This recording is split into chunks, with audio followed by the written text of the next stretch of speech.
बहुत बहुत स्वागत है आप सबका राखी की पाठशाला यूट्यूब चैनल में।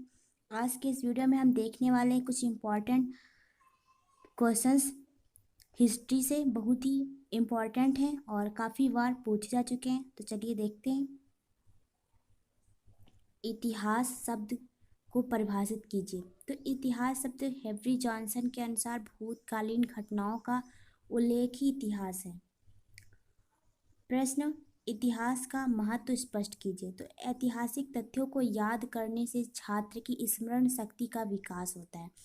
मतलब जैसे कि इतिहास का महत्व क्या है, मतलब ऐतिहासिक तथ्यों को जब वो याद करेगा छात्र तो उसकी स्मरण शक्ति जो होगी उसका विकास होगा। और प्रश्न है, इतिहास जानने के साधनों का नामोल्लेख कीजिए। तो इतिहास जानने के साधन हैं अनैतिहासिक ग्रंथ, ऐतिहासिक ग्रंथ, पुरातत्व संबंधी सामग्री, विदेशी यात्रियों एवं लेखकों के विवरण, यही सब है इतिहास जानने के साधन। ऐतिहासिक ग्रंथ कितने हैं? तो वैदिक साहित्य है, बौद्ध साहित्य है, जैन साहित्य है। इंडिका पुस्तक के लेखक कौन थे? तो इंडिका पुस्तक के लेखक मेगास्थनीज थे। ये क्वेश्चन काफ़ी बार पूछा जा चुका है। राजतरंगिणी पुस्तक के लेखक कौन है? तो ये है कल्हण। दो विदेशी यात्रियों के नाम बहुत बार पूछा जाता है ये। तो फयान है, मेगास्थनीज हैं। ईसा मतलब ईसवी पूर्व का अर्थ क्या होता है? तो इसका अर्थ होता है ईसा मसीह के जन्म से पहले का समय। विश्व का सबसे बड़ा महाकाव्य कौन सा है? तो काफ़ी लोगों को याद होगा, ये महाभारत है। सभी को पता होगा, बहुत ही ईजी है ये।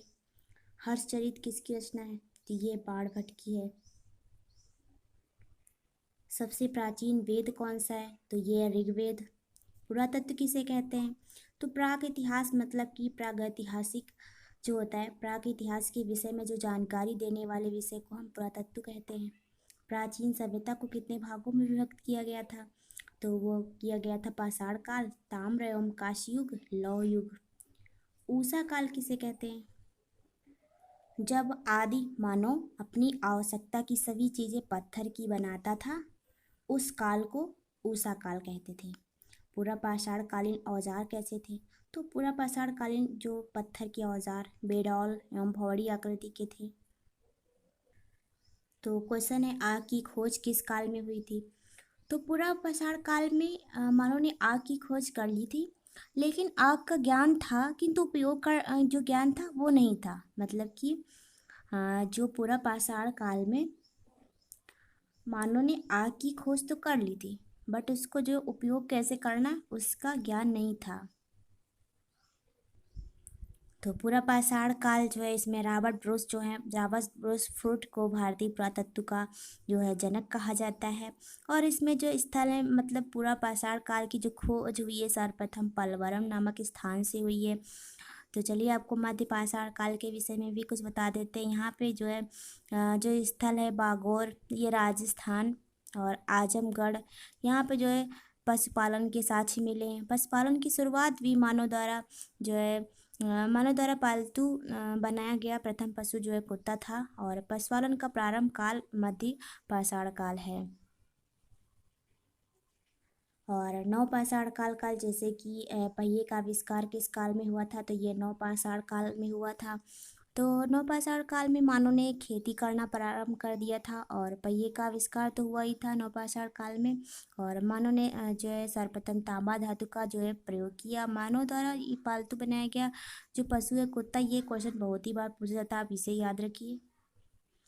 और फिर है, मिट्टी से बर्तन बनाना किस काल में प्रारंभ हुआ था? तो वो भी नवपाषाण काल में ही प्रारंभ हुआ था। और कांस्य युग में जिस लिपि का विकास हुआ उसका नाम क्या है? तो ये कीलाकार लिपि है। तो आपको बता दें, जो प्राचीन भारत का इतिहास है उसको हम पढ़ने के लिए प्राक इतिहास, आदि इतिहास और ऐतिहासिक काल में मतलब 3 भागों में इससे पहले तो बांटा गया है। तो क्या होता है कि जो प्राक इतिहास है यानी कि प्रागैतिहासिक काल है, प्री हिस्ट्री है, इसमें जो पुरातात्विक जो साक्ष्य थे वो लिखित मतलब साक्ष्य नहीं थे, मतलब लिखित कोई चीज़ उसमें नहीं थी। मतलब औजारों इन सब चीज़ों के आधार पर ही पता लगाया गया, बट उसमें कोई लिखित साक्ष्य नहीं था। जो आदि इतिहास है मतलब प्रोटो हिस्ट्री है, उसमें जो जो पुरातात्विक साक्ष्य थे, शोध थे, वो लिखित साक्ष्य मिला, लेकिन उन्हें पढ़ा नहीं गया, क्योंकि वो पढ़ा क्या, उसमें जो है उसकी जो लैंग्वेज होगी वही जो है उसको जो है लिखित साक्ष्य मिला तो था, बट उसे पढ़ा नहीं गया। और जो ऐतिहासिक काल है उसमें जो पुरातात्विक साक्ष्य जो मिला, मतलब उसे लिखित साक्ष्य मिला और उसे पढ़ा भी गया, जो ऐतिहासिक काल। तो प्राचीन भारत का जो इतिहास है उसे हम प्राक इतिहास, आदि इतिहास और ऐतिहासिक काल में डिवाइड करके पढ़ सकते हैं। ऐसा काल जिसके लिए लिखित साक्ष्य उपलब्ध नहीं है, सिर्फ पुरातात्विक साक्ष्यों पर ही निर्भर रहना पड़े, वो कौन सा है? वो है प्रागैतिहासिक काल। मतलब प्रागैतिहासिक काल की कोई भी लिखित सामग्री उपलब्ध नहीं है, क्योंकि इस काल के लोग लेखन से अनभिज्ञ थे। तो प्राचीन भारत के मतलब को जानने के लिए इतिहास को 3 खंडों में बांटा गया है, वो है प्राक इतिहास, आदि इतिहास और ऐतिहासिक काल। तो जो प्रागैतिहासिक काल था उसमें मतलब प्राप्त अवशेषों से ही हमें उस काल के जीवन के प्रमाण मिलते हैं।